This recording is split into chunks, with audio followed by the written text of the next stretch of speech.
दोस्तों आज मैं आपसे शेयर करने जा रही हूँ अपनी ही एक स्टोरी जिसे सुनकर आप भी हैरान रह जाएंगे और मुझे सजेस्ट कीजिए कि मुझे क्या करना चाहिए। चलिए हम लोग बने रहते हैं मेरे इस चैनल पर। लेकिन दोस्तों अगर आप ऐसे ही बने रहना चाहते हैं मेरे चैनल पर और ऐसे ही जानकारियों से जुड़े रहना चाहते हैं तो प्लीज़ चैनल को लाइक शेयर सब्सक्राइब ज़रूर करें ताकि मेरे नोटिफिकेशंस आप तक सबसे पहले पहुँच जाए। दोस्तों मैं आपसे ये शेयर करना चाहती हूँ कि कुछ दिनों पहले मेरी बेटी का स्कूल में नाम आया था कि उन लोगों को एक सर्टिफिकेट दिया जाएगा कुछ कंपनी की तरफ से, कुछ ऑर्गेनाइजेशन की तरफ से। टीचर्स का कॉल भी आया शाम 5:30 बजे। उसके बाद बेटी ने कंफर्म भी किया, मैंने भी कंफर्म किया।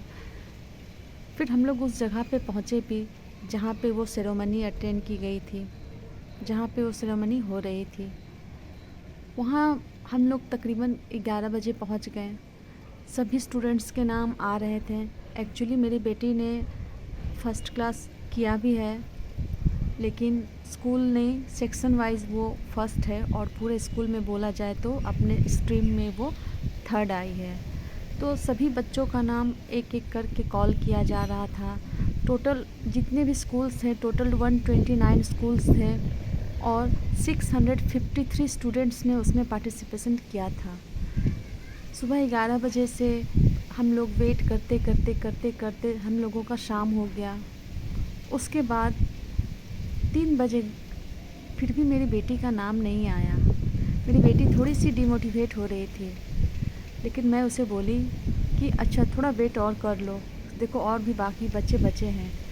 लेकिन फिर भी मेरे मन में क्यों ना क्यों एक आशंका सी लग रही थी, इसलिए मैंने जाकर स्टेज के पीछे जो भी मेंटेनेंस रहते हैं उनसे मैंने बात की, पता किया कि मेरी बेटी का नाम अभी तक क्यों नहीं कॉल किया जा रहा है।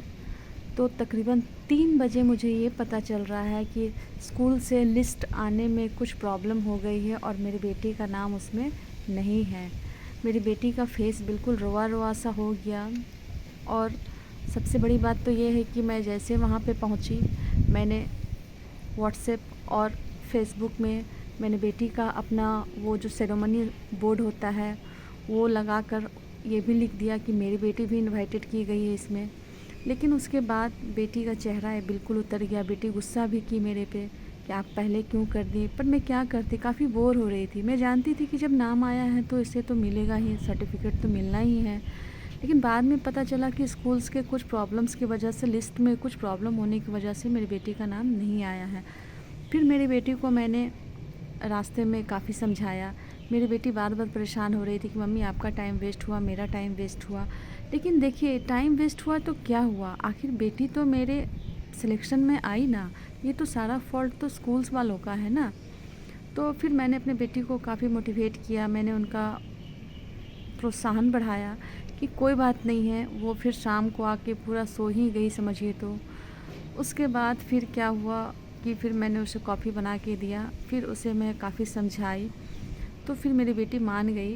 तो आप समझ सकते हैं कि बच्चों का माँ पापा के साथ अटैचमेंट होना कितना ज़रूरी है और माँ बाप का सपोर्ट होना बच्चों के साथ कितना ज़रूरी है। अगर अदर पेरेंट्स भी, एक और पेरेंट्स भी गए थे जिसके पेरेंट्स बहुत गुस्सा कर रहे थे अपने बच्चे के ऊपर। ये प्रॉब्लम 4 बच्चों के साथ हुआ था। वही मैं देखी कि जो एक और बच्चे थे वो तो बिल्कुल स्टेज पे रो ही दिए, जो स्टेज के पीछे जहाँ मेंटेनेंस हो रहा था। लेकिन मेरी बेटी को मैंने रोने नहीं दिया। तो इससे क्या होता है कि बेटी को मेरा सपोर्ट मिला।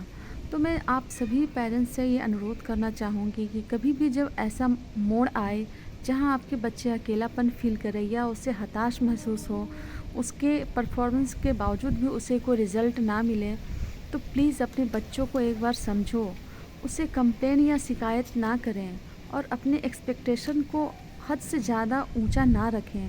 हर चीज़ के लिए आपको तैयार रहना चाहिए, पॉजिटिव और नेगेटिव दोनों के लिए। तो स्टूडेंट्स, ये थी मेरी स्टोरी जो मेरे साथ हुई। आई होप कि आप लोगों के साथ शेयर करके मुझे भी अच्छा लग रहा है और आप लोग भी इस स्टोरी से कुछ सीख ही पाएंगे। Thank you for watching.